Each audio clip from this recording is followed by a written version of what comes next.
Boa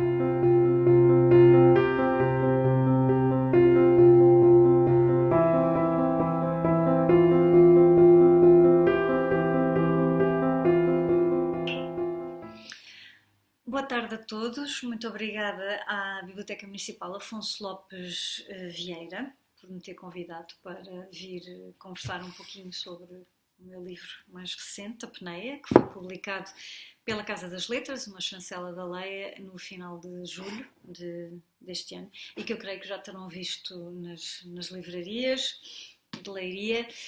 Eu tenho muita pena de não estar em Leiria, na biblioteca, em carne e osso, e estar aqui assim neste formato virtual que é tão frustrante.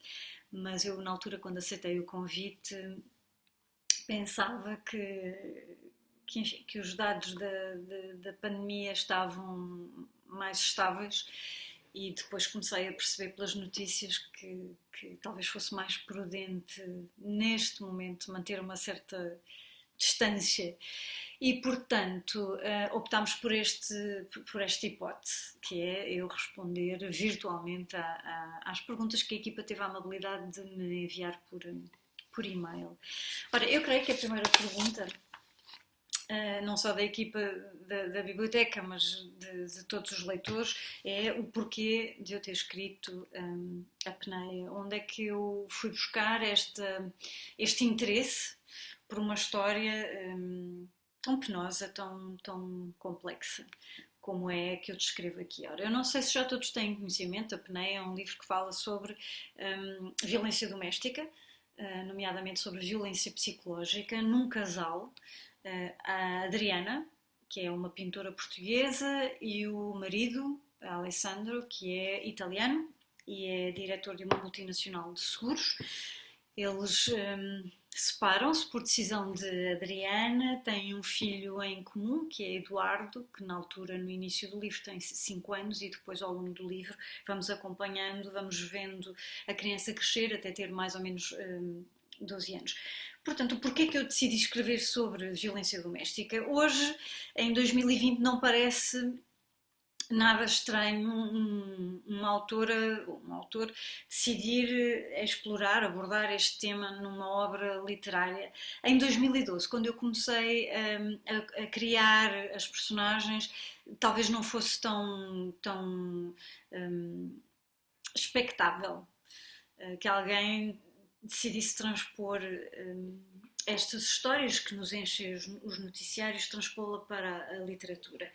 Mas em 2012, depois de ter terminado o meu romance anterior a este, A Mulher Casa, eu comecei a prestar muita atenção a determinadas notícias que via mais na imprensa escrita do que propriamente nos noticiários televisivos.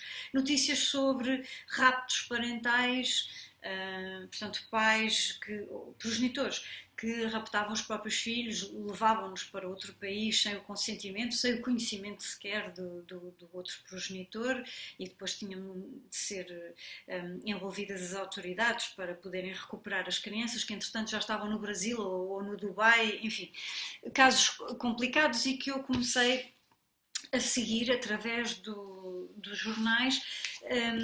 Por exemplo, eu recortei esta reportagem de uma revista em 2012, Raptados pelos próprios pais, outra que dizia, o título é muito expressivo, Órfãos de pais vivos. Precisamente é o caso de crianças que têm pai e mãe vivos, mas ou o pai ou a mãe decidem cortar relações entre o filho e o outro progenitor, e portanto para essas crianças é como se um dos progenitores tivesse morrido, porque efetivamente desaparece da vida dela. E achei essa questão particularmente dolorosa, como é que é para uma criança saber que o pai ou a mãe está vivo, mas não poder ter qualquer contacto com ele ou com ela. Outro artigo que é feito dos filhos que sobram da guerra entre homens e mulheres. Portanto, eu ao longo dos anos fui recortando e colecionando estes artigos e construindo estas 3 personagens. Foi também mais ou menos em 2012 que eu conheci a obra de uma artista plástica do Porto, que é Cristina Trofa, que tem quadros muito interessantes em que ela se autorretrata, portanto, ela usa a sua imagem física nas suas telas e através do seu corpo e de 2 ou 3 adereços que ela representa nos quadros, ela conta histórias que depois nós interpretamos à nossa maneira. Mas eu achei muito interessante a forma como ela traz a sua própria imagem e no fundo, o seu universo para a arte. E eu, nesta altura, também estava a ler, a reler Sylvia Plath, a poesia de Sylvia Plath. E através da poesia de Sylvia Plath cheguei a outra autora, que é uma autora americana, que é Anne Sexton, que também pega em temas que são do seu universo, da sua esfera doméstica e privada, da sua esfera íntima, e traz-los para a poesia e, portanto, faz um tipo de poesia que correspondia à escola confessional, a chamada poesia confessional, a poesia que pega em assuntos do foro íntimo ou doméstico e os explora de uma maneira despoderada.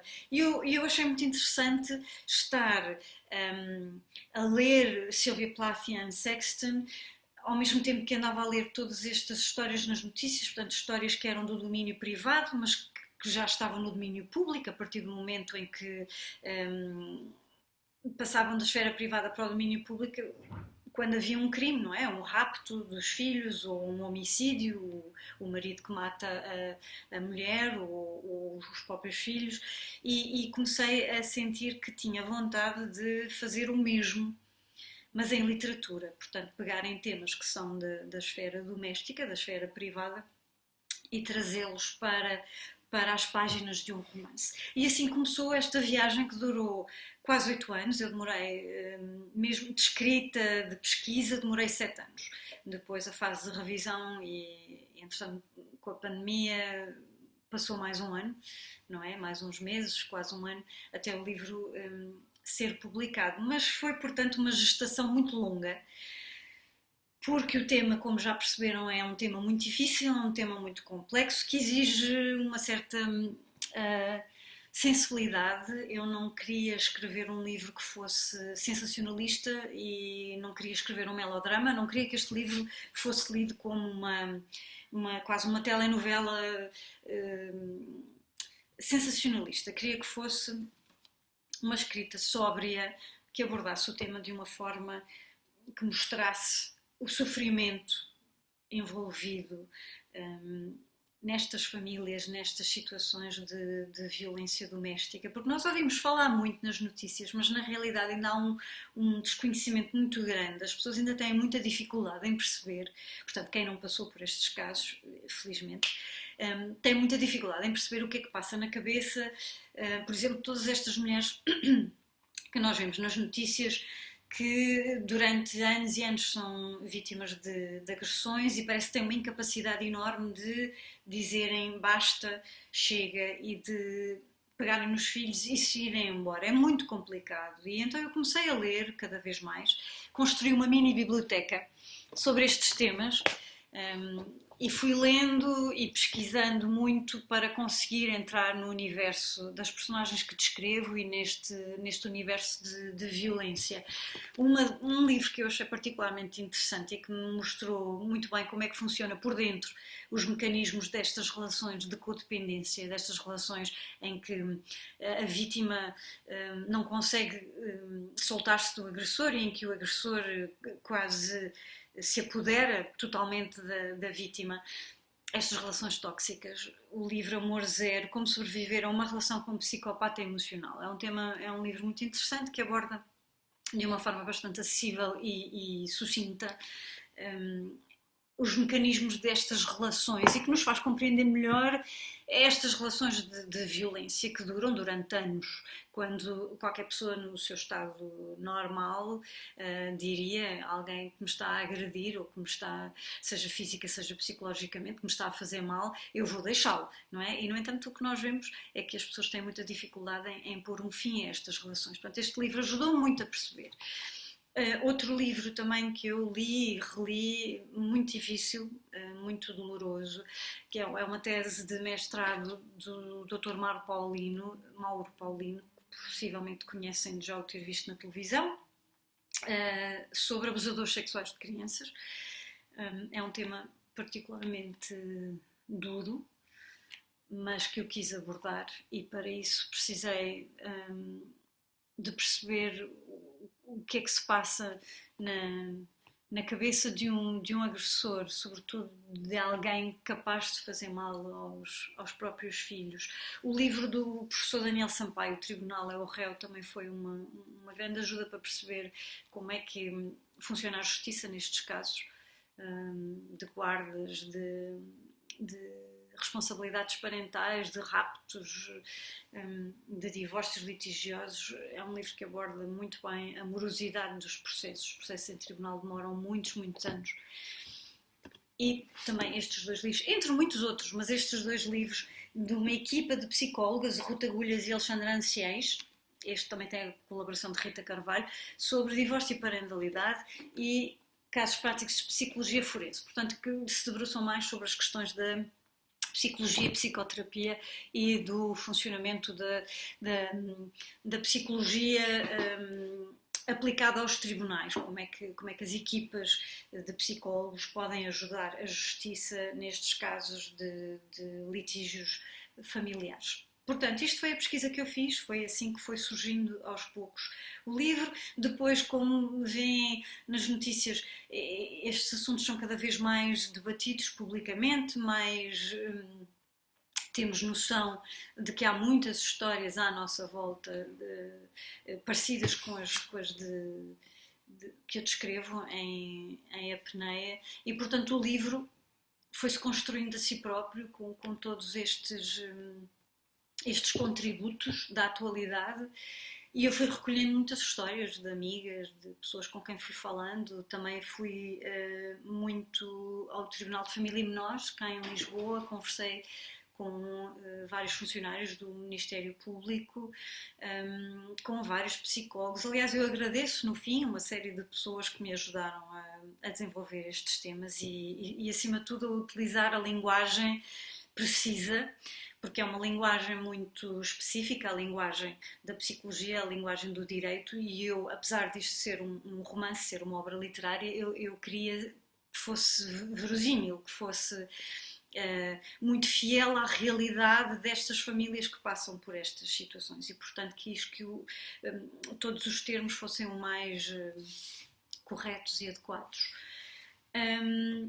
Ora, o Vítor escreveu-me no e-mail, Vítor Santos, o título do seu livro, A Peneia, não podia ter sido melhor escolha. Quem vive numa situação de violência doméstica sustém a própria vida. Apesar de se tratar de uma obra de ficção literária, o seu enredo intenso e perturbador baseia-se em histórias verídicas. Portanto, como eu já disse, sim.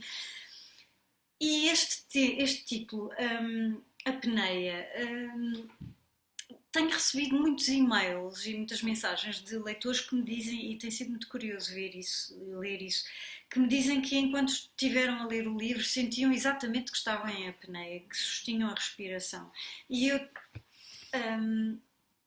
foi deliberado, tive o cuidado de escrever capítulos muito curtinhos, mesmo os que são um pouco mais longos, não vão além das 2, 3 páginas, precisamente porque eu queria que os leitores, ao longo dos capítulos, sustivessem a respiração, estivessem em apneia, e portanto os capítulos curtinhos são para os leitores poderem vir à tona e respirarem entre cada cena. Cada capítulo corresponde a uma cena, quase que podem ser lidos independentemente uns dos outros. Eu tentei que fossem textos fechados em si mesmo, quase todos, precisamente para um leitor poder pegar no livro e ler uma parte e ter uma ideia do que é que se passa, ter uma ideia de uma cena concreta e pudesse respirar.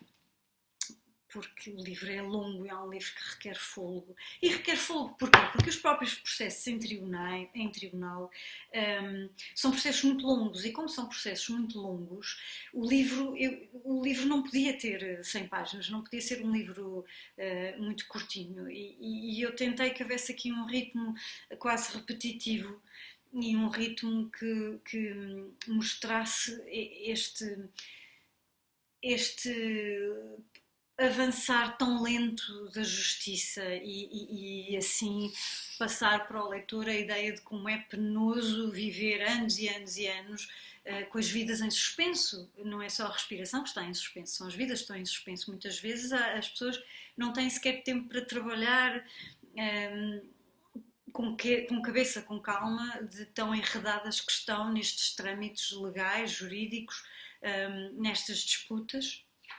Mulheres que têm de andar a fugir dos ex-maridos, pais que não veem os filhos há anos e têm de andar atrás deles, fazer viagens de comboio ou de carro, quilómetros de distância para poderem ter um vislumbre dos filhos. Enfim, há aqui todo um processo que quase parece uma maratona, como eu digo a dada altura. Um processo em tribunal é uma maratona, é uma corrida de fundo, não é um sprint, e portanto requer fôlego. Daí este título e daí a estrutura do livro.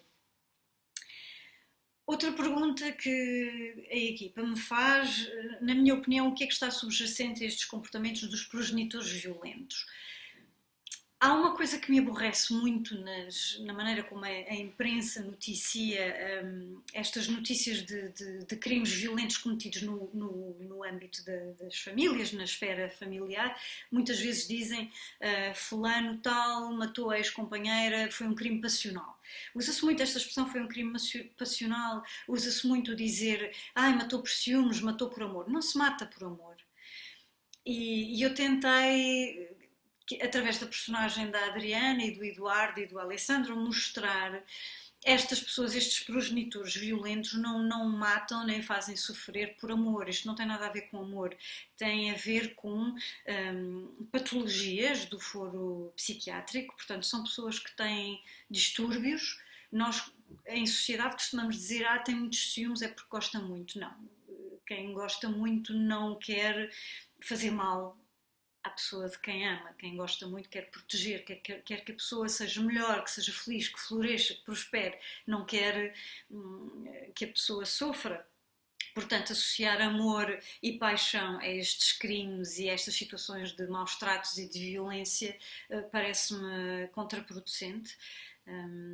E acho que isso também ajuda a que as pessoas não percebam exatamente até que ponto estas pessoas, estes agressores, necessitam de apoio psiquiátrico e necessitam que a justiça os trate como pessoas que, continuando em contacto com a sociedade, sem haver um trabalho de fundo psiquiátrico e de acompanhamento, são pessoas que vão continuar a ser agressores. E, portanto, estas medidas de coação que nós vemos tantas vezes nas notícias, em que um juiz determina, em casos de violência doméstica, ou pior, de agressões terríveis, a única medida de coação é o agressor fica proibido de ter contactos com a vítima. Isto não é uma medida adequada à gravidade dos problemas e distúrbios que estes agressores, estes progenitores têm, e é por isso que tantas histórias que já foram sinalizadas nas autoridades, junto da polícia, junto dos tribunais, muitas vezes acabam em homicídio, porque não se tem bem noção de que na base destes comportamentos estão problemas profundos que precisam de ser tratados. Em alguns casos não há tratamento, mas pelo menos têm de ser abordados como problemas do foro psiquiátrico e não do foro passional. A quarta pergunta: como analisa a impotência e inércia do sistema jurídico português para assegurar a proteção das crianças nestas disputas parentais? Ora, aqui está uma excelente pergunta, e as palavras que eu destaco são precisamente a impotência e a inércia. A justiça, muitas vezes, até é bem intencionada. Muitas vezes temos magistrados com formação, outras vezes não. Outras vezes temos magistrados que não têm formação, não têm boa vontade, não têm noção do do complexo que são estes problemas de violência doméstica, mas também temos casos de magistrados que têm preparação, têm formação nesta área, têm boas intenções, simplesmente não têm meios técnicos.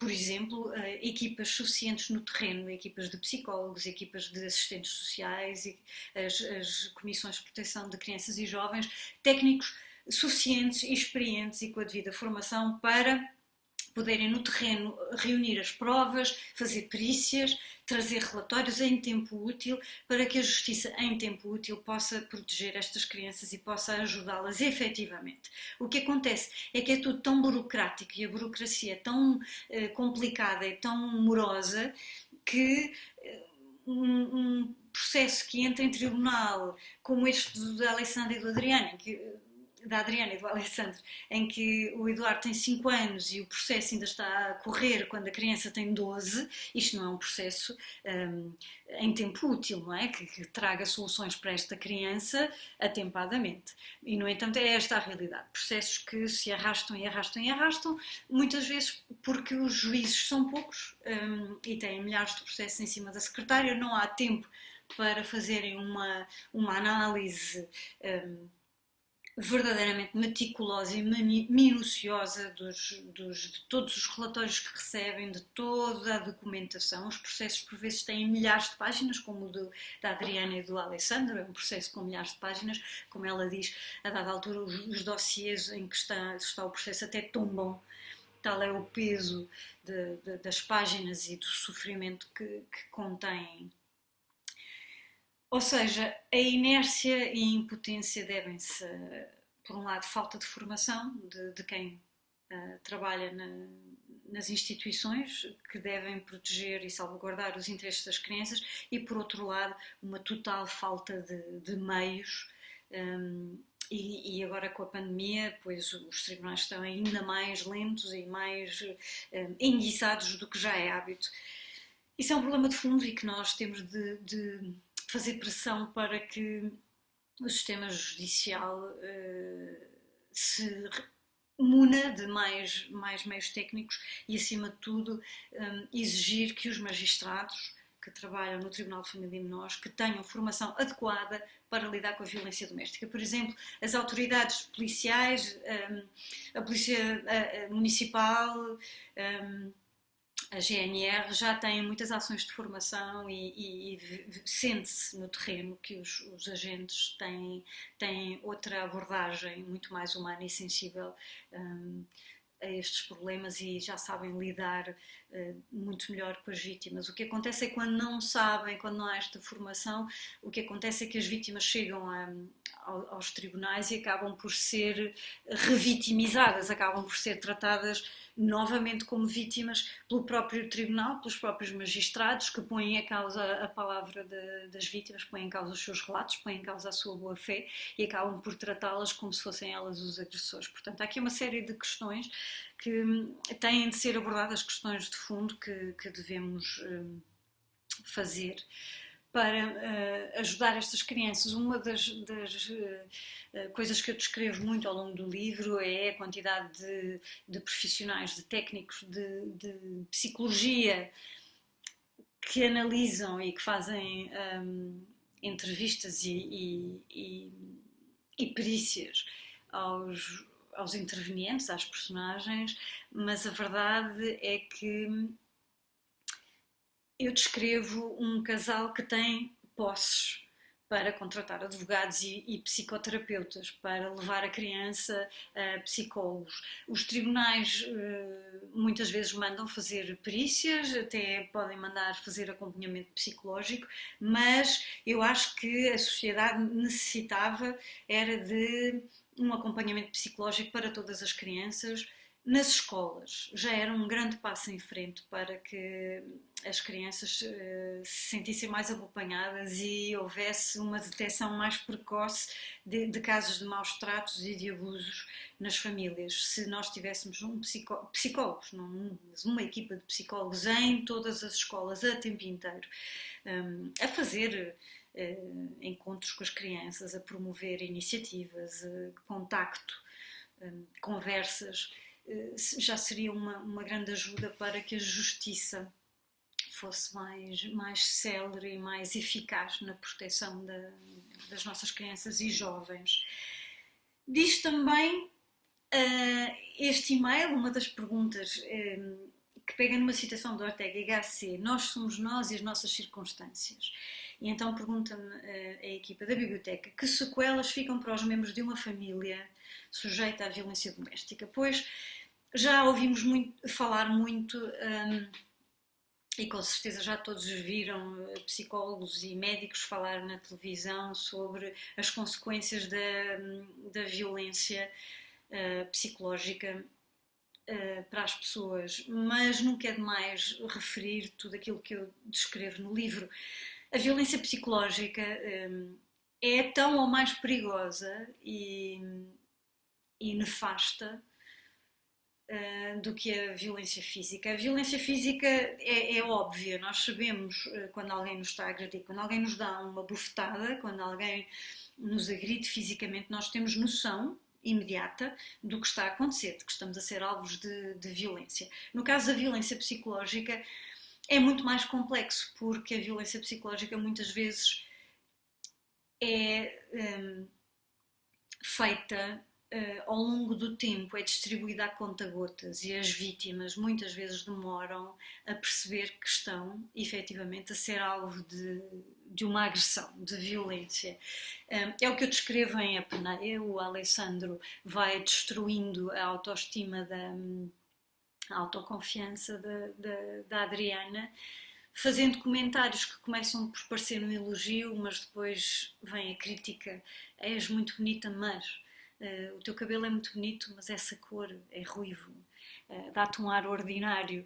E aos poucos, ao longo dos anos, ele vai minando toda a autoconfiança da Adriana, de tal maneira que quando começa a exercer um tipo de violência mais assumida e mais descarada, já ela está completamente desfeita, e como está desfeita já não tem as ferramentas que a maior parte de nós tem no seu estado mental normal para lidar com a violência, para fazer frente às agressões. E é isso que acontece em muitas relações, e é por isso que as relações de violência doméstica muitas vezes duram tantos anos, porque quando as vítimas se apercebem daquilo que estão a viver e das situações que estão a vivenciar, já não têm capacidade de se defenderem e já não têm sequer a sua rede de contactos, porque a primeira coisa que estes agressores fazem no âmbito doméstico é precisamente isolar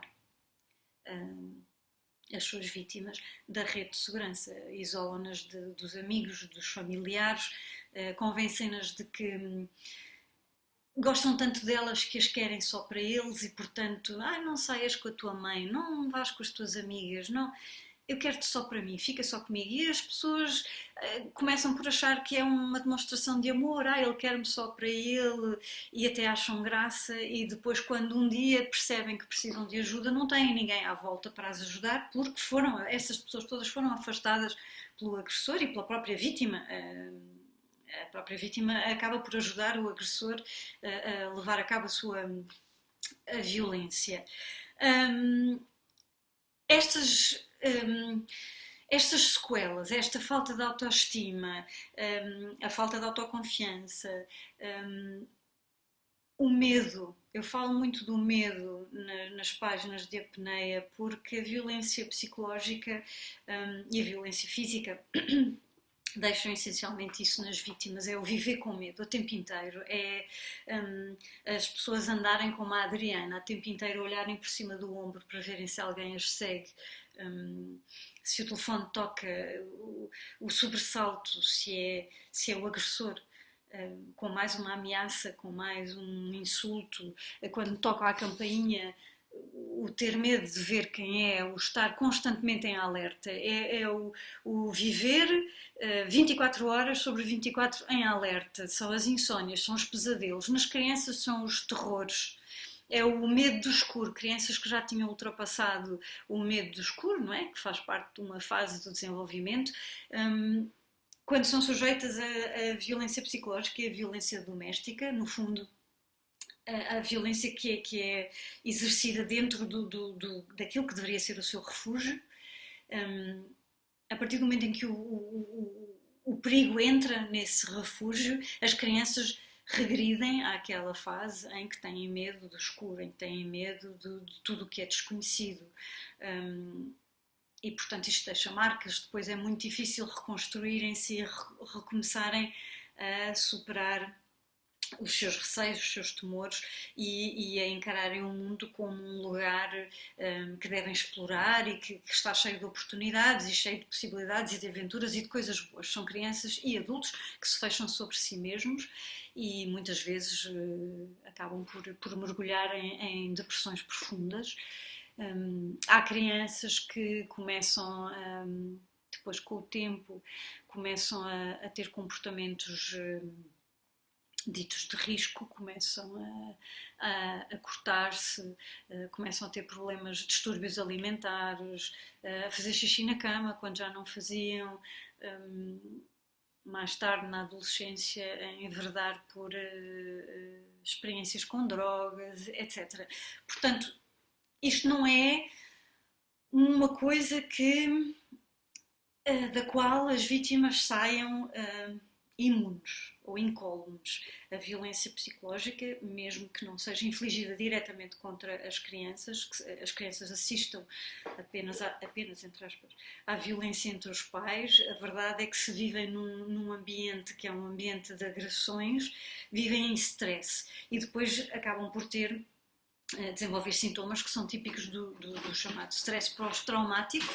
Bom, eu creio que acabei de responder à pergunta da senhora Presidente da Comissão de Proteção de Crianças e Jovens de Leiria, a doutora Noémia Narciso, que me interroga precisamente sobre os efeitos nefastos da violência conjugal nas crianças. Portanto, eu penso que nunca é demais referir que as crianças têm o direito de viver num ambiente sereno, num ambiente pacífico e crianças que estão expostas diariamente a trocas de insultos entre pai e mãe, que veem o pai a bater na mãe, que veem o pai constantemente a denegrir a mãe ou que veem a mãe a dizer mal do pai, são crianças que estão sujeitas a maus tratos. Isto são maus tratos e não devem ser subestimados, porque deixam sequelas, deixam traumas. Isto depois são crianças que em adultos vão ter muita dificuldade em confiar nos outros, em estabelecer relações de proximidade com colegas, em estabelecer relações de intimidade com outros adultos, em ter relações íntimas verdadeiramente satisfatórias e gratificantes, porque são crianças que mais tarde vão ser adolescentes e adultos sempre em modo defensivo e sempre a protegerem-se daquilo que acham que serão agressões e portanto são crianças que acabam por se transformar em pessoas que não vivem plenamente e que não são capazes de se entregar a tudo aquilo que a vida tem para nos oferecer e isso parece-me que devia ser um direito pelo qual todos devíamos lutar, para as crianças terem uma infância serena, de maneira a poderem transformar-se em adultos plenos, capazes de tomar decisões sem medo, capazes de lidar com os problemas sem crises de ansiedade, sem ataques de pânico. Enfim, o direito a serem felizes. A última pergunta que a equipa da biblioteca me enviou: qual a mensagem que pode transmitir a uma criança ou jovem que se vê envolvida em conflitos conjugais e comportamentos tão destrutivos? E é uma pergunta que foi enviada pela senhora vereadora da Ação Social da Câmara Municipal de Leiria, Ana Valentim.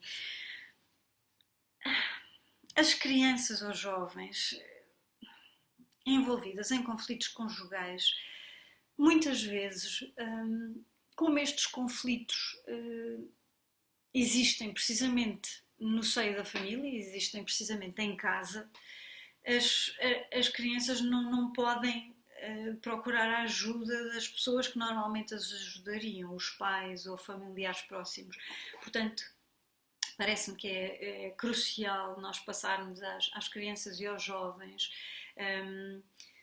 a nível diário, passarmos esta mensagem de que se não puderem conversar sobre o que as atormenta, se não puderem conversar com a família sobre isso, porque a própria família é o agressor, há outros sítios, outras pessoas a quem se podem dirigir, os professores. Há professores nas escolas, em todas as escolas, professores que acompanham as crianças, os seus alunos e que realmente se interessam pelos alunos e se dedicam e se preocupam com o bem-estar das crianças que todos os dias lhes passam pelas salas, pelas aulas e, portanto, é necessário que as crianças saibam e os jovens que, por exemplo, na escola, podem contar com o apoio de toda a equipa pedagógica, podem dirigir-se aos professores e explicar que em casa existem problemas, que em casa existe violência, que em casa existem maus tratos. É importante, nunca é demais salientar, devemos dizer isso aos nossos filhos, devemos dizer isso aos nossos sobrinhos, aos nossos alunos, às pessoas com quem nós convivemos, não estamos sozinhos e existe quem nos possa ajudar, inclusivamente as crianças que em casa não têm direito à paz de espírito, podem sempre recorrer a um professor ou um amigo para se abrirem, para contarem, para que alguém as possa ajudar e isto é muito importante. Gostava que essa mensagem passasse para todas as crianças e jovens e para as pessoas vítimas de violência doméstica. Também nunca é demais dizer que não estão sozinhas, que a culpa não é delas, até podem achar que a culpa é delas, como a Adriana em Apneia, que demora muito tempo a perceber que tem uma cota parte de responsabilidade porque se envolveu, porque se casou com um agressor, mas a culpa de ser agredida não é dela. E tem de aceitar isso e tem de fazer as pazes consigo própria. E eu digo isso a todas as pessoas vítimas de violência doméstica: têm de superar o sentimento de culpa e têm de saber proteger-se. E para isso é preciso muita força, é preciso coragem, é preciso interiorizarem que existem instituições que as podem ajudar e é uma questão de procurarem essa ajuda. A Peneia é um romance, é uma obra literária, portanto não é um texto jornalístico e eu gostava que fosse lido como uma obra literária que fala de temas da atualidade, mas é uma obra literária. Eu tive muito prazer a escrever este livro, foi muito doloroso, mas tive muito prazer a nível linguístico. Entrelaço a linguagem jurídica com a linguagem literária, entreteço as frases do meu livro com poemas, versos de poemas de Anne Sexton e Sylvia Plath.